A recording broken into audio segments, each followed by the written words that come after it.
Hey, good afternoon, everybody. Scott Luton and Greg White with you right here on Supply Chain Now. Welcome to today's live stream.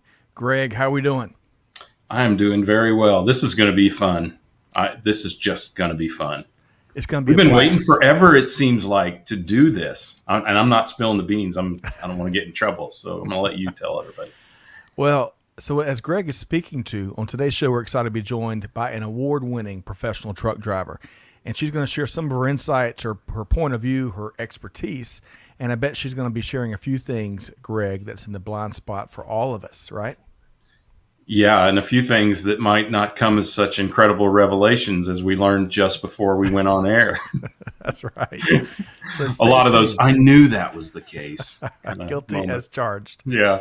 And what Greg is alluding to is we may have just asked our guest, who is a trucking expert and driving expert, what state has the worst drivers. So maybe we'll touch on that as we get into the interview a little bit deeper. But hey, stay tuned as we welcome in April Coolidge, a professional truck driver with WalMart.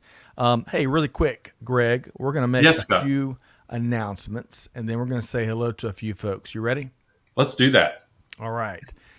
So first off, we want to invite you to join us August 18th. We are going to put our finger on the pulse of an organization that is cranking out and creating raving fans. So join us as we host Imran Patel with Quip for this webinar, free webinar on August 18th. The link to join is in the comments. Greg, this next event, big one coming up in September with the one and only Laura Cesari. Yeah. We're gearing up for this. We're the exclusive virtual provider of the digital version of the event. How excited are you for this September event? I'm totally stoked. I've never actually been invited to attend this before because I was always on the vendor side, and Laura is so protective to make sure that this is practitioners who can share ideas with one another and get so much benefit out of it. And, so being a media partner is kind of the way I weaseled my way in. So I'm really looking forward to it. You get nothing but truth from Laura, and you get nothing but great education from her. So well said. So join Greg and I. We're going to be hosting all 2.5 days on the digital side. We've got Kevin L. Jackson, Kelly Barner, and Corinne Bursa who will be joining us for the live coverage. And the only thing missing is you. So make sure you sign up at supplychaininsightsglobalsummit.com. Okay, and then finally, we are gearing up our latest event in December where, much like this conversation today, we're going to be celebrating globally all the contributions and achievements and the breakthrough successes of the supply chain and procurement community with our 2021 Supply Chain and Procurement Awards. Registrations open, nominations open, sponsorships open. Y'all check that out at supplychainprocurementawards.com. Okay, Greg, a lot of stuff cooking, but as you suggested, I am really excited. We're really excited. Our team is excited to be featuring our guest here today, April Coolidge, a professional truck driver with WalMart. We're going to bring her on momentarily, but first we got to say hello to a few folks, right? We do need to say hello to some folks. Yes. So let's start with Clay and Amanda and Allie and Jada and the whole gang behind the scenes helping to make production happen here at Supply Chain Now. Thanks for all that you do. Do you think people wonder what all of those people are doing? Maybe we ought to share a little bit. Yeah, so some of them help us directly with the production. This is being viewed on 5 different social platforms, so they're monitoring and also interacting with the audience on all of those platforms. They are the voice of supply chain, right? So it's a really interactive experience no matter what platform you're on, and these are the people that you are connecting with. So. Well said. I couldn't have said it better myself. And big thanks to the whole team. Yeah. Now, Kyle Garcia out there on the West Coast, Portland, I believe. Last time we said Seattle, but he's in the Portland area. Man, don't mess that up. Never. Come on. Kyle, great to have you here. They both have basketball teams, remember? The legendary Gary Smith is back with us from New York City via LinkedIn. Great to see you. He is on these last few days. Literally. Where the rubber meets the road. Love that. Joseph tuned in via LinkedIn. Hey, tell us where you're tuned in from, Joseph. We'd love to find that out. Welcome. Shelly in Colorado via LinkedIn. Shelly, hope this finds you well. Great to have you here. Oh, James Malley with Pacurate is with us via LinkedIn. I want to say James is in. I want to say he's like in the Boston area, Greg. Okay. I bet you a Diet Coke. We'll see. James, refresh Not our diet. memory. No diet. But as Kyle reminds us, hey, Portland's a great city, but hey, Seattle is a great city as well. Indeed. And then T Squared, who holds down the fort for us there on YouTube. Great to see you back. He says, good Friday Eve, folks. It's lunchtime. Looking to get fed, supply chain, management, nourishment. Great to have you back, T Squared. Okay, so welcome everybody. I know we couldn't get a few folks. Looking forward to having you all as part of the ride of today's conversation. And we want to hear from you. Oh, I like that. Part of the ride. We tried. We try from time to time, Greg. All right, so with no further ado, Greg, are we ready to bring on our guest? I think we've done enough ado, so yes, let's do that. Well, hang on a sec. I owe you a Diet Coke or a regular Coke. He's in Brooklyn. Man, Brooklyn, Boston, you know. No, I'm kidding. Yeah, don't. Hey, I may be sending some people up there that you need to keep an eye on, James, so we need to talk in the next few weeks. Awesome. Well, hey, James, enjoyed you and your comments as part of Greg's last tequila sunrise. Take your shot episode. I always want to say take your pitch, right? Yeah, take your shot. Give your pitch. Take your shot. Well, I feel like I'm always communicating to the Atlanta Braves batters. Take that outside pitch. Take that pitch, but it's take your shot. Well, okay, so they've been taking some pitches, obviously, because they did win 2 in a row after setting a major league record for win-loss. Yes, right. Like 19 days back-to-back. They win one day, lose the next. New major league record. And I'm surprised I have any hair left. We're pulling it. So if any of you wonder whether yelling at the television does any good, Scott can confirm that it does. It sometimes takes 19 or 20 days, but your team is listening. That's right. Eat your Wheaties and keep yelling at those TVs. Okay, so we're really, if you can't tell, we're excited about today's special guest here. On the heels of an interview with CNBC and several other outlets, we've got our guest here with us today on Supply Chain Now. Yeah. April Coolidge, a professional truck driver with Walmart, as we mentioned, and one of the exceptional supply chain professionals that's helped us continue to move forward throughout this tough pandemic time. So let's bring on April Coolidge. Hey, good afternoon, April Coolidge. How are you doing? Great. Thanks for having me. It's a pleasure to be here. Well, good having you. Yeah, if you can't tell, we're a little bit excited. We had a wonderful time with you and the team pre-show, and just tickled to be able to share your story with our global community here and ready to dive right in. So, on that note, April, before we get to the hard-hitting expertise and some of those experiences, let's get to know you a little bit better. So, for starters, you got to tell us, where did you grow up? I grew up in Billings, Montana. So I'm a Montana girl. I grew up riding horses, skiing, all the outdoor stuff. So it was a great childhood, a great life in Montana. Oh, Greg, you paint such a wonderful picture there.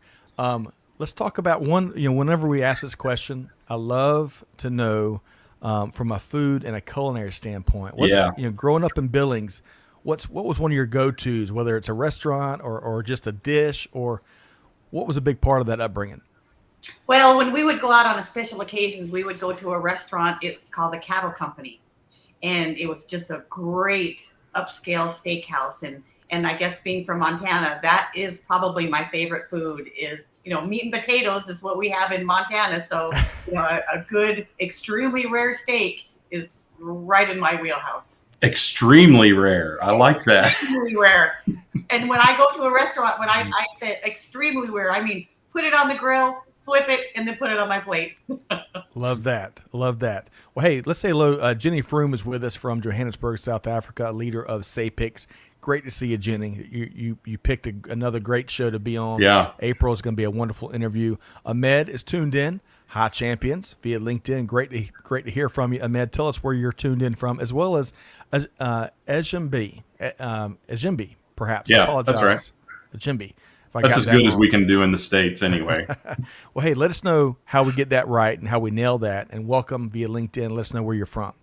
Okay, and by the way, April, I'm not sure who this is, but they've been to the cattle company and they echo your endorsement. It is good. So I love that. Okay, so let's kind of switching gears. So your father. So from what we piece about doing our homework about your career, prior to being a truck driving professional, you were very successful in real estate.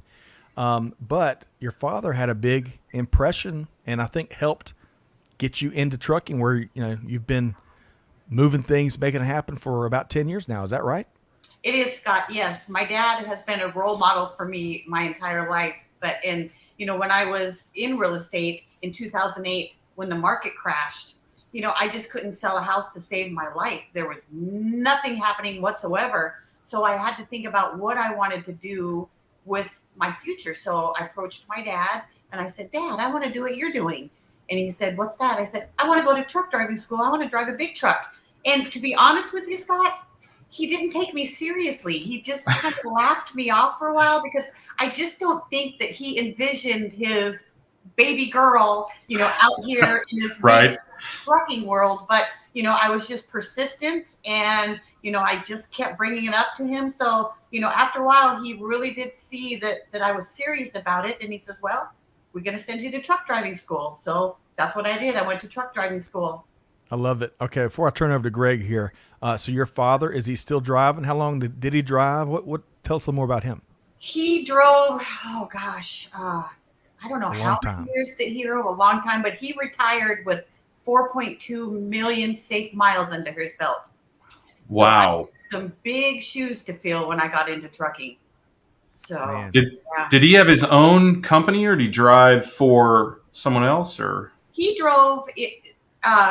For people out there, they might remember a company called Consolidated Freightways. Oh yeah, of course. So he started off at Consolidated Freightways in Montana, and then they closed the hub that he drove out of in Billings. So he had to, pick some places where he could be transferred. So he picked Charlotte, North Carolina, so that, he didn't have to drive and deal with, the winters and the winter weather. Smart. Yeah.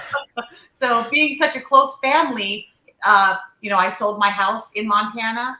I had their one and only grandchild, which they weren't going to leave that behind. So we just all came together and migrated to Charlotte back in 1995. Very cool. That is, and I'm sure there's so many more stories there. We'll have to have you back to talk sports, Hollywood, and some of those 4.2 million safely driven miles. It's a great story. So, Greg, where are we going next with April? Yeah, so you've been driving since when? I went to truck driving school at the end of 2012. Okay. And no, go ahead. Sorry. I chose a company right out of truck driving school. I researched all the driving companies out there, and I chose to affiliate myself at that time with a company based out of Arkansas, is USA Truck.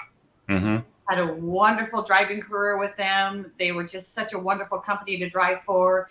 But I knew upon graduating truck driving school that I always wanted to be a Walmart driver. That was just my goal in my driving career, is that someday I wanted to wear that white shirt, drive that big Walmart truck, and be a Walmart driver. So I worked very, very hard to protect my driving career and, my standings in the trucking community, which opened a lot of doors for me. So I got to tell you, Greg and April, and April may have taken a page out of your book. The only tractor trailer toy I had as a kid was a Walmart cab over, and it was a gorgeous, shiny white truck. And that thing, I don't know if I got 4.2 million miles driven, but it was close. I think the wheels were falling off that thing when we were done growing up. But it's such a small world. You see a ton of Walmart vehicles on the roads. But anyway, Greg. Yeah. You're giving away your age by talking about cab overs, Scott, Sorry. virtually don't exist anymore, right? And they sure don't produce them anymore. But I remember the big flat front trucks as a kid. Well, so interesting, and that's a pretty clear career direction. So you've landed at Walmart. I'm curious. You said you said off screen 2018, right? 2018, the end of October 2018 is when I joined the Walmart transportation team. So I don't know that everyone, or maybe even anyone, knows what a day in the life of a driver or a week is like. Can you share that with us? At least your point of view of what driving is like over the course of a day or a week.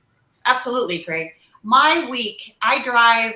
I get the luxury being at Walmart to be home 2 days a week. So I'm out on the road 5 days a week, and I'm home 2 days a week. So I go to work. I am what they call, my schedule is a Saturday out, which my work week begins on Saturday and it ends, I get home Wednesday evening. So on Saturday, I'll usually get up about 4 o'clock in the morning to get up and get ready, because I have a 40-minute commute from my home to my distribution center, which is located in Pageland, South Carolina.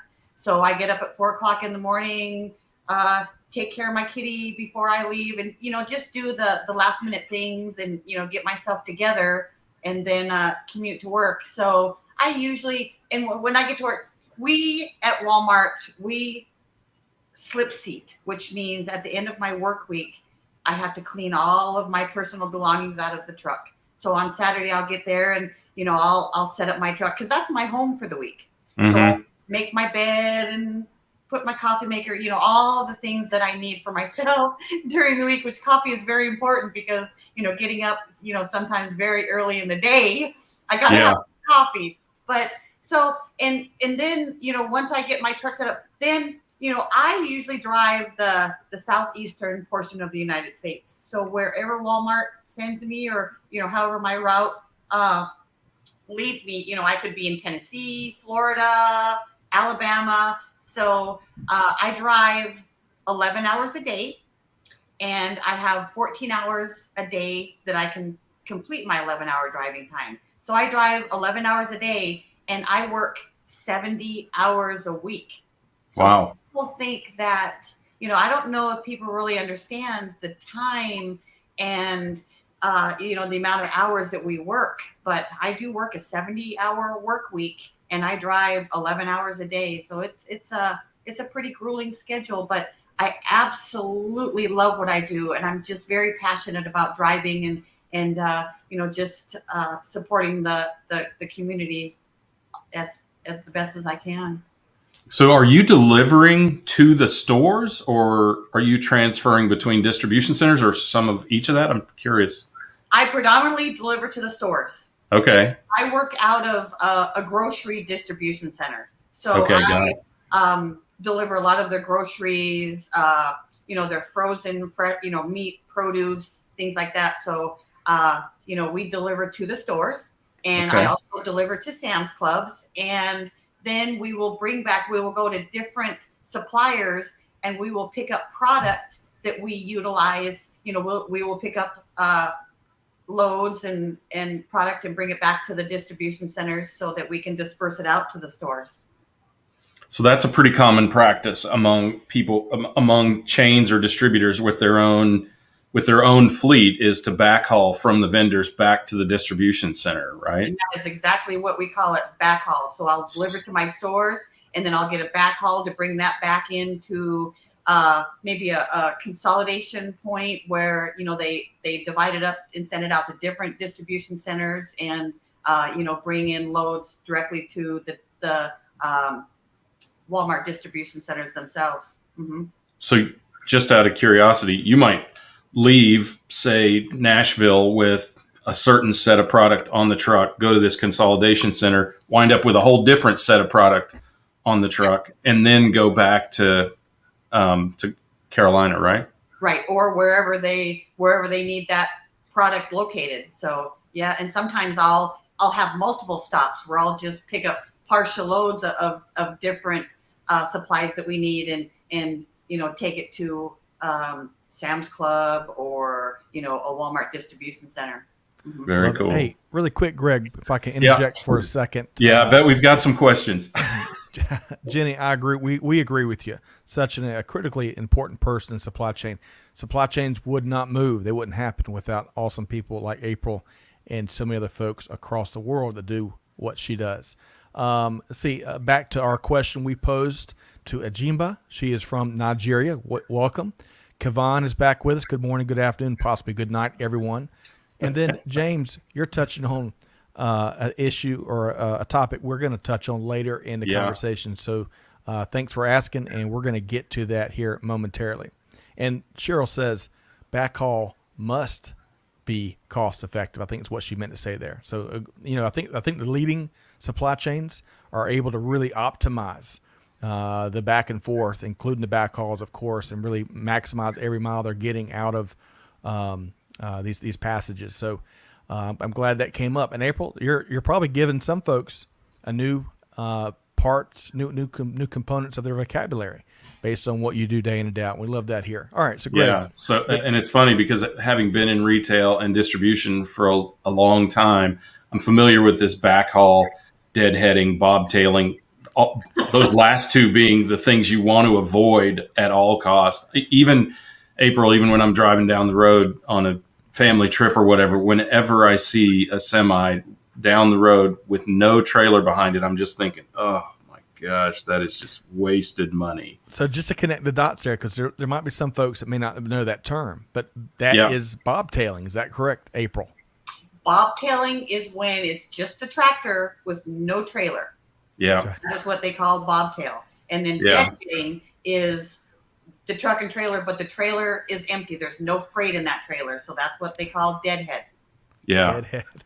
That's what companies are trying to avoid big time, right? That is so costly because you still spend the fuel and the driver labor and all of that and all of the regulatory compliance and whatnot, but with absolutely no revenue or no value of goods in the trailer. So it hurts. Really quick, hurts. I met someone not too long ago, the CEO of a company that y'all know the trailers they use to ship new cars on, right? There's a term for that. But after they drop off the cars, this company was like a marketplace for figuring out what else they could pick up non-vehicles on those same trailers. Very fascinating to eliminate those empty miles. So love it. And by the way, I agree with Jenny. Jenny says, I love that you always find people who are so passionate about what they do. And April's got that in droves. Clay says, deadhead is what I call my hippie uncle. Clay. It's about the same value, Clay. Doesn't matter. All right. So, Greg, where are we here? April, there has to be a ton of other stuff. I think you've exposed, and we've just talked about a few things that the average consumer or American or individual doesn't know about trucking. So what else can you share with our audience that is an interesting learning around what you do every day or about truck driving or transportation in general? Well, what I want to impress upon the community and people out there is for them to realize that, the importance of our industry, of the trucking industry, because without our industry, the trucking industry and truck drivers out there, life as they know it would not exist, because they have to realize that everything that they touch in their daily, day-to-day routine has been on a truck. From the time they get up to the time they go to bed, everything that they put their hands on has been delivered by a truck. So, they just need to realize the importance of this industry and the sacrifice that the drivers make so that they can have all the things that make their life comfortable. Yeah, I think that's a really good point. I think also, and I'll confess this, they should not get irritated when climbing a hill and a truck swings out into the left-hand lane to pass a slower truck, which I confess I may have thrown a profanity or two out there because I'm thinking I could have blown right by both of you. But I understand. So I have a buddy who drove trucks in Korea, and he said, you are the biggest thing on the road. If you wait for an opening, you will never get it. So you have to kind of create it, right? So great. That's exactly it. Sometimes you just have to take it. And, my loads can weigh, in excess of 45,000. I can pull about, 46,000 pounds of freight, which makes my truck and trailer 80,000 pounds. Right. So get this vehicle, up just even not even the steepest incline. It just takes some effort for that tractor. And so if people will just be patient, slow down a little bit, I'll get out of their way. It's not that I'm purposely trying to, slow them down. It's that, I have time constraints that, they're imposed upon me to deliver this freight. And so I'm just doing the best that I can to provide product for people, so when they go to these stores, they have what they need. And inertia is an important thing. You take your foot off the throttle on something that weighs 80,000 pounds going uphill, you lose momentum really, really quick, right? Dramatically. Yeah. Yes. Okay. I'll be much more zen about it in the future. Thank you, April.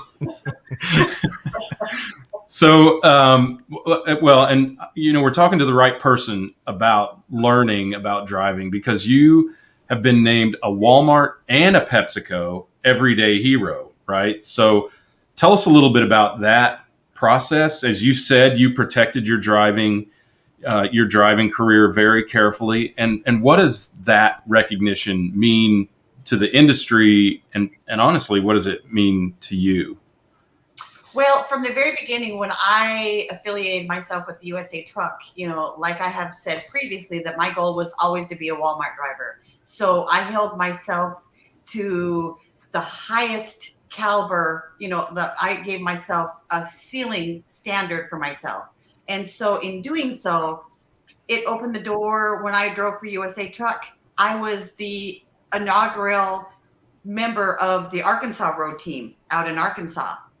So what we did there is, we promote the trucking industry, and something that we really focused on was to teach people out there how to safely navigate the highways when they're on the road with a semi truck and trailer, especially these young kids just getting out of driving school, going to driving school, and in high school, the new drivers, just getting out there on the road, just things to think about, and the do's and the don'ts when they're out there, so that they can be safe and get home safely. And I can be safe and get home to my family. But, with that being said, it did open a lot of doors for me. And 3 years ago, I was nominated for the America's Road Team with the American Trucking Association.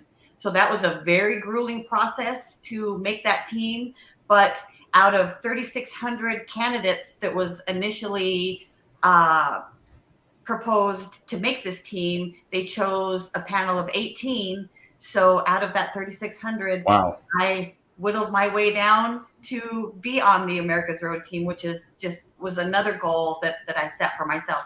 And then at that same time, the opportunity to drive for Walmart presented itself. So that was just a blessing for me, because my dad suffered. I lost my mom about 4 years ago to stomach cancer. So, she was my best friend, and I talked to her every day. So it was really tough to lose my mom. And then shortly after we lost my mom, my dad was diagnosed with dementia.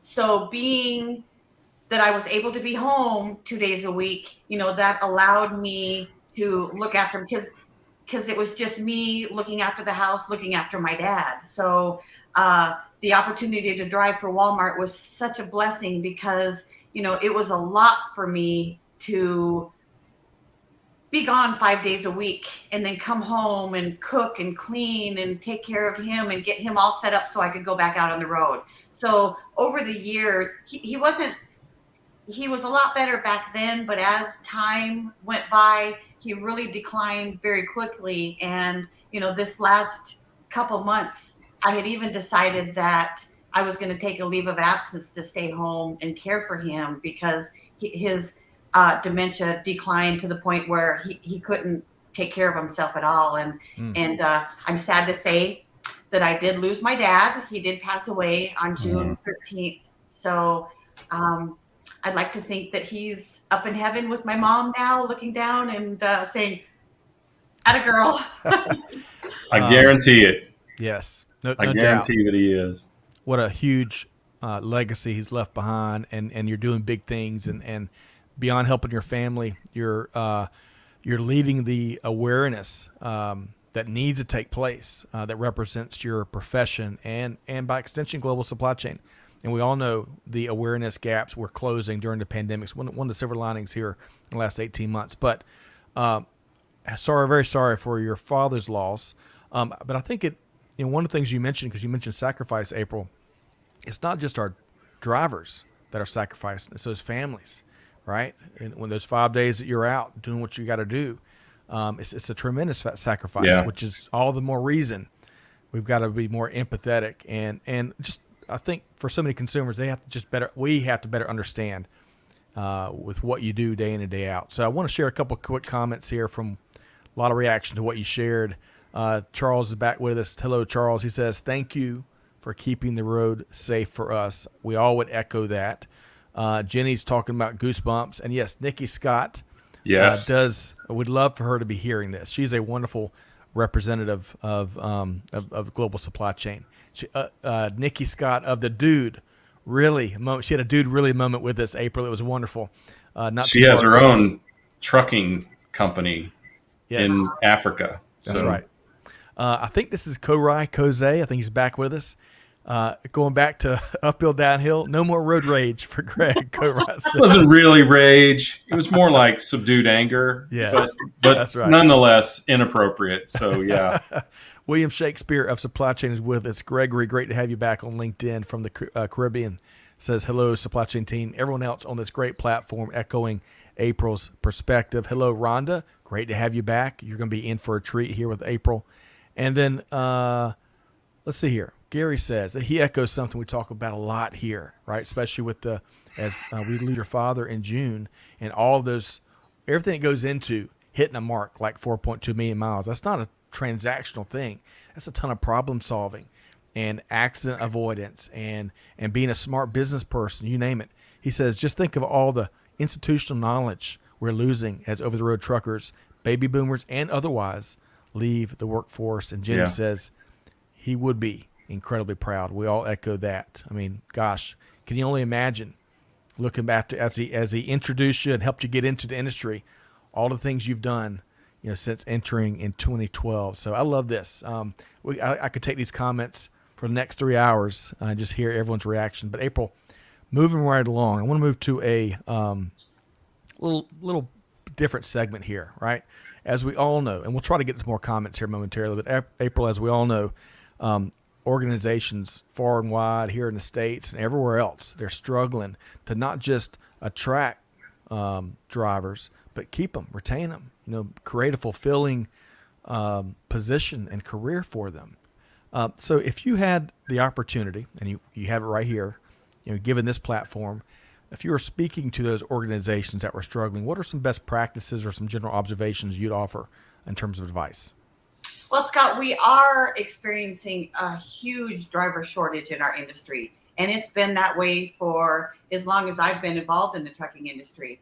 So what I would encourage, and what is also going to be happening is because a lot of our drivers in the workforce now, they're getting to be at retirement level. So there's going to be a lot of our drivers that are going to be retiring out of our industry. So something that we've really been thinking about and wondering what to do is how we can get some of our young people, our younger people, to think about the truck driving industry or the trucking industry in general. And what I would encourage trucking companies to do to help retain their workforce is, treat their driver, like a person, not just a truck number or, a driver number, make that, driver feel like they're valued, that they're, appreciated. And I think, in all of my years, the number one reason that I see drivers leave a company is that they can never get them home on time. So their home time is just very important because we sacrifice a lot to be out here on the road. We're away from our families, our friends.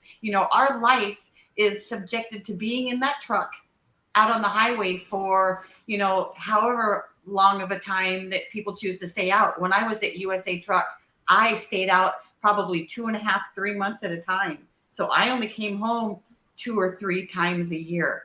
Wow. But those times, just getting a driver home and respecting their home time, I think would be just basic square one to, let that driver, have their home time, and to know that they can, count on, setting up time with family and friends and doing things. So I think, respecting a driver's request for home time would be, I think, just probably number one in importance to a driver. I love that. Wow. That sounds so basic. It's a little surprising that that's the number one thing that comes to your mind. I would think that would be part of it. Yes. But, I talk to a lot of drivers, and, I'll ask, well, why did you leave your company? And they say, well, because they could never get me home on time. I put in my home time request, well in advance, and they just never could meet their commitment to get me home. So, that's the number one thing that I hear from drivers, when they leave a company is, that their home time, that they couldn't get them home. Yeah. So lots of comments here like Jose's. Now I know why April is award-winning truck driver. Thank you for doing what you do. Thank you for your professionalism. From Steve Harrell via LinkedIn. Great to see that. Rhonda echoes all of that. Thank you for bringing your story here today. Respect your priorities and voice for truckers' health and wellness is so important. So follow-up question, April, for you. We talk a lot about the TX, the trucker experience in this era of all these different experiences. I like that. Yeah. And, there's all kinds of what I like some of the awareness that social media has created to help fill in the gaps of the awareness. And we've seen a variety of different stories and whatnot. Is it, when you arrive at a facility here in recent years, has it gotten better in terms of how they're treating truckers? Is it about the same? Has it gotten worse? What's your observations there? I think that it's getting better.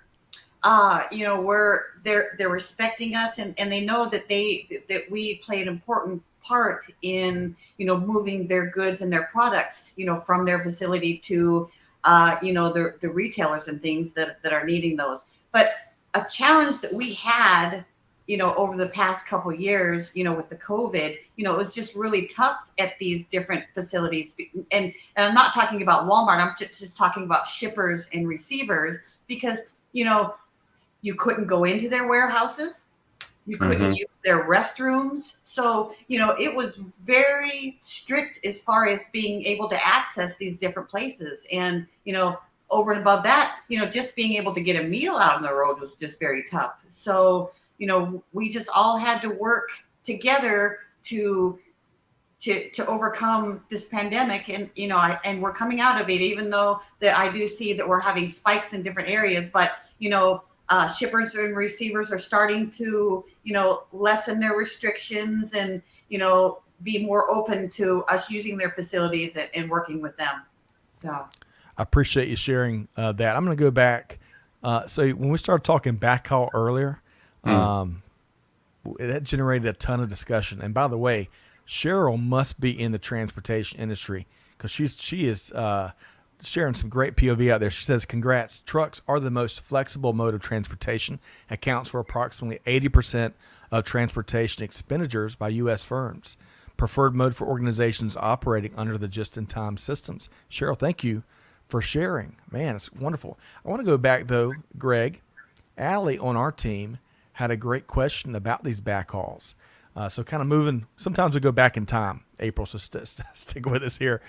She says, how often are your backhauls dedicated, or how often do you reach out to brokerages or other resources to arrange your backhauls? Any commentary there? I personally am not involved in that part because we have management, we have divisions within our company, and not only Walmart, but all companies have that, where they, set up appointments and they work with these manufacturers to, move their product. So, I'm not involved in the scheduling of that, but, I do pick up a lot. You make it happen. I make it happen. I love that. Yeah, and that's a really good question, because that's really a more strategic decision to whether you just backhaul your own vendors or you just backhaul whatever's available out there. In Rocky Mount, North Carolina, is MBM Distributors, April, a company that we worked with a long time, literally a trucking company. Well, a food distributor and trucking company that started in the backyard of the founder's house. Wow. And it still is in the backyard of the founder's house, except it's like a 3-story office building and warehouse. Making HOA happy. You got a hell of a backyard, let me tell you. But that, they chose to only backhaul their vendors, but with other companies, with their own fleets, they might go to the brokerage market, or they might have a internal brokerage that handles that for themselves. So there are a lot of ways that it can go. And it really just depends on how far afield your trucks get and how important it is for you to optimize every single mile to the maximum using all 53 feet, right? Yes. Excellent point. I appreciate that background. And Allie, great question. I love that. A lot of great questions and comments here.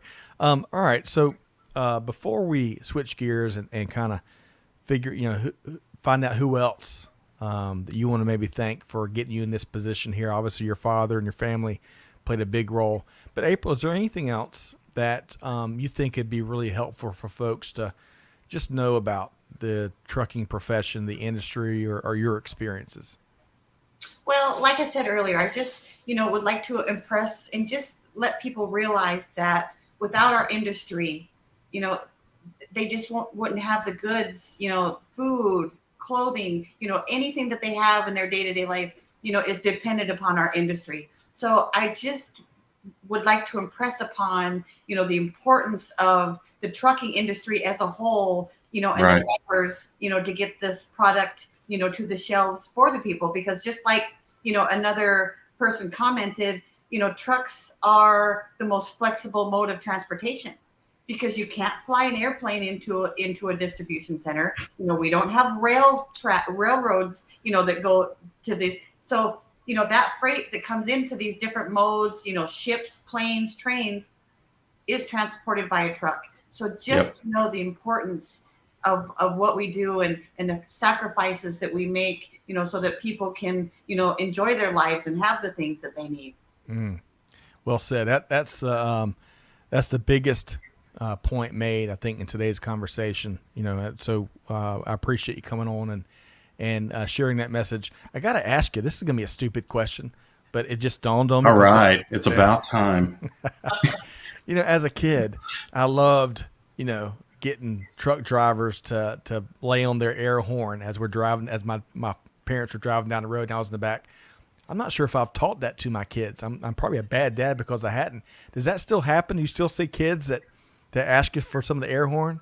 I do. And to be honest with you, that just lights up my day. That just thrills me when I have a young kid that in the back and does the little air pump, because, I'll give them a little fancy, pull of my horn. But that just, I really love to see that. And not only do I love to see that when little kids do that, but, a lot of times when I'm on the highway, I'll have people that'll lean over in their truck and they'll give me the thumbs up, because I'm out here on the road. And I don't know if that's just because I'm a trucker out here or I'm a woman driving that truck out here on the road. I think it might be a little combination of both. Probably both. I mean, you're a rare sight on the roadway, right? And I think people really appreciate that. They appreciate what you're doing, that you're kind of breaking barriers to do it. I have to amend Scott's question. How does it make you feel when an adult does it? Because sometimes I do that. So is it not as fun as when a kid does it? Because I still do it. I love it. Another thing I learned as a kid was, the light flashing thing when you're passing or when they're passing, right? So our audience knows when you pass a semi, you should always flash your lights before you go out around them. And you should always flash your tail lights, which takes one hand off the wheel, admittedly, but flash your tail lights. And they'll let you know that you are clear of them in the front. So it's safe for you to get it back over into their lane. So right. Do you still see everyday drivers? I know your fellow drivers do that pretty religiously, but do you still see just regular automobiles do that? On occasion, I will. And just yesterday, I did have, it was an SUV, and he, gave me the flashed the lights, just let me know it was safe to come back over. And Yep. he passed me, and I let him, and he flashed his brake lights to thank me for letting him back over. So I do on occasion see passenger cars do that, and I just know that it's somebody who drives a truck or has a family member in the trucking industry. Otherwise, people really don't know what that means. But that is how, because our trucks are very long, Right. so Mm-hmm. you have to have that peripheral vision to know that back there behind that 53-foot trailer, you have enough room, to navigate back over into the lane after you pass a vehicle. So that's what we as drivers, we'll do for each other, is we'll flash our lights to let them know that, they're clear and it's safe for them to come back over into the right lane, into the driving lane. Yeah. And I think that sign that's on so many trailers, if you can't see my mirrors, I can't see you. I hope people are reading that and recognizing that. And even so, I think even when you're beside a truck, that you've only got that one little convex mirror that helps you see a vehicle that's about 7 feet below the level you're driving at, right? And somewhere behind you. So it's hard to gauge. I mean, I've sat in cabs and tried to gauge it sitting still, and it's really hard to gauge exactly where that vehicle is. It is. And, that's probably the thing that excites me the most about being affiliated, first with the Arkansas Road Team and now with the America's Road Team, because we have a program, it's called Share the Road. And so what we do is we go to these high schools and we take our truck and trailer and we take cars and we'll put them in our blind spots and we talk about these different things about being safe. And, that's what you just said, Greg, about if you can't see the driver's face in that mirror, then we can't see you. A lot of people think that because we're so big and we sit up so high and we have, our big windows, that gives us an opportunity to see so much going around, happening around us. But that couldn't be farther from the truth, because the thing that I enjoy the most when I go do these Share the Road things is we'll put cars in our blind spots, and there'll be a car right out my driver's side window that, I could look down and get there. But to have these teachers and young people get up in the cab of this truck, because the only mirror that is required by the DOT is the long rectangular mirror that we have. Right. That's the only mirror that is required by the Department of Transportation to have on these trucks. So we'll cover up all of our other mirrors, and we'll ask these people when they get up on our truck, can you see that car that's just sitting right there next to us? And they're just amazed that they can't see that. Yeah. And so, that is the thing that I really enjoy the most about being involved, with the America's Road Team, is that the opportunity that I have to go out and teach the community about different things that they need to know about a tractor trailer and what they can do to be safe out on the highway to navigate around us, because there's a lot of trucks out there on the highway. So if they know what it takes for us to be safe out on the highway, that's just them safer and our highway safer.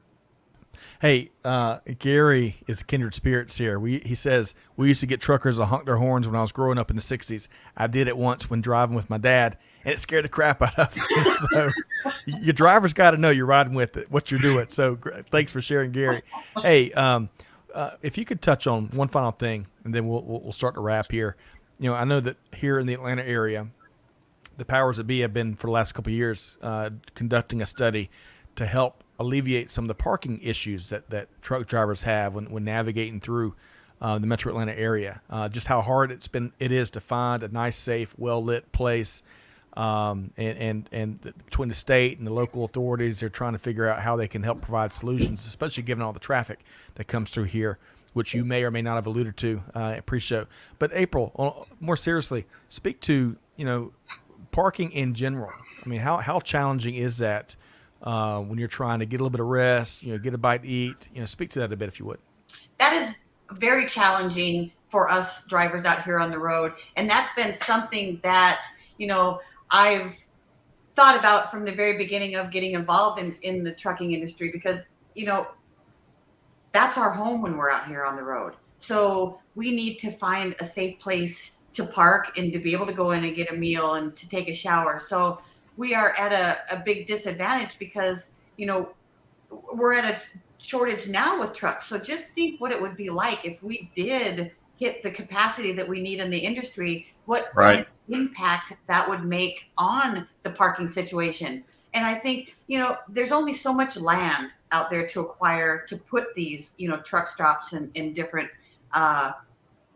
places available to us. But that is a huge challenge. And that's why you'll see a lot of drivers, when they shut down, and I see it a lot, through the Atlanta area, because it's really tough. There's not a lot of places to park in the Atlanta area. And, the truck stops, it might be questionable as far as how safe are those areas, for us, because, they don't have a lot of security, a lot of times that patrols the parking lot. So, that's why you'll see a lot of drivers, they'll be parking on the shoulders of the road and the on and off ramps because so limited on, availability of us to find a place to park. And, drivers are finding that they have to shut down earlier in the day to even be able to find a parking space. Right. Because if you drive, say, past 5 o'clock, in the afternoon, your chances of finding a parking spot at a truck stop are few or even non-existent at that time. Wow. Yeah, I think a couple of years ago, according to research they were putting in, I think that the truck drivers they were surveying, we're talking hundreds, if not thousands, 90 minutes a day on average is the time that it took them to find suitable parking. Right. So folks, if you're whether you're overseas or whether you're here in the States, and maybe your local authority isn't as savvy as the folks in Atlanta trying to proactively or reactively, most importantly, to trying to address these challenges. Hey, another awareness opportunity here. We gotta take care of our truck driving professionals in April. Huge thanks for what you've shared here today. So, with all that said, beyond your father, who played a pivotal. Go ahead, Greg. I have one more question I have to ask. I have to ask this. You drive all over the Southeast, right? You've already addressed some of the parking issues. We've talked a little bit about your fellow drivers who you share the roadway with. Who would you identify as the worst community or state or whatever drivers that you face on a day-to-day basis? Well, Greg, I hate to pinpoint, a city or an area, but if I had to give you an honest answer, I would have to say of all the places that I've traveled, and I've traveled all over the United States. I know I only travel in the southeastern part of the country now, but I've traveled the whole United States, and by far, hands down, no competition, the worst drivers that I have ever experienced is in Atlanta, Georgia. Thank you. Thank you so much. I feel so vindicated for you to say that. Well, who are these people? They love us. They really love us. But Greg, I would say April is right. April is right. He is unquestionably right. I mean, if you're not going 80 miles an hour in Atlanta, you're going to get run over. That's right. And if you don't get run over, there are alternative punishments because of where we are. So, I mean, it is I've driven all over the country as well, not a semi, but I mean, places like Chicago and New York and Los Angeles, which are the ones even still I would have expected to come towards the top of your list. But unquestionably, Atlanta is that's a damning indictment of our driving culture. Well, it's true. And I'm a bit of a studier of driving cultures too, April. I mean, there are certain things that only happen in certain cities, like, the excessive speeding that happens here in Atlanta, the refusal to signal to change lanes, which happens in Chicago a lot because people in Chicago will speed up to block you off if you're trying to change lanes and you signal. They'll do that with cars, not even semis. So. Right. And, I think another challenge that Atlanta has is because there's so many roadways that come into that city. Yes. It's just kind of like a hub or a central location, to get on 85, 20, right. 75. And so, there's so much traffic and so many bottlenecks to get around to that city. I've easily taken 2 hours or more just to get from 85 coming into Atlanta to 85 coming out of Atlanta. So it's just unbelievable the amount of people and the amount of traffic that's in Atlanta. But something that I see so much in that city, and I can't for the life of me understand how and why they do it, because not in a million years would I ever even think about, is they'll stay in the hammer lane and they'll cruise that fast lane, and then their exit will come up. And so they make a beeline. 4 lanes of traffic all at once. 4 lanes of traffic just to get over there. And it's just, I just cringe when I see that, because what a dangerous situation that they're putting themselves in. Yeah. So we got to love on our truck drivers, respect them when they're out there on the roads. Make sure you're pulling for the air horn, especially if you drive past or drive by April. And be aware of the sacrifices they're making. Be aware of some of the issues and challenges they face, but also, most importantly, perhaps be aware that they are the backbone of the global supply chain. So if the truckers, truck fleets came to a halt, everything else would come to a halt. So April, really appreciate and admire what you do. But hey, really quick, as we start to wrap up, I want to ask you, who else you would like to thank, and then we'll make sure folks know how to connect with you. Who else beyond your father would you like to give a shout out to and thanks, for the help to get you where you are?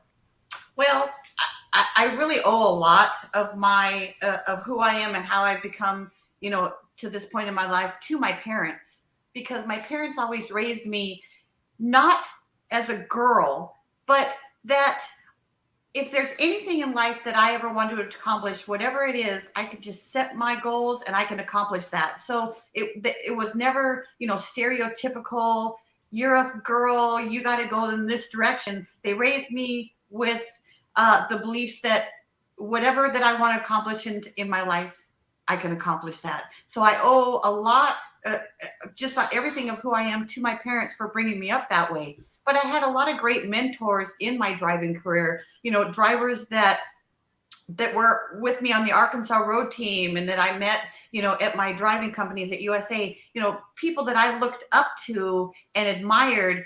And so, it's those different individuals that made me realize what was possible for me in the driving industry, not only just getting into Walmart, but I'm a heavy competitor in truck driving championships. So my goal someday is to be grand champion of the National Truck Driving Championship. So having a lot of these drivers who have accomplished that just gives me a higher level to shoot for in something that I can strive to accomplish someday. Wow, I love that.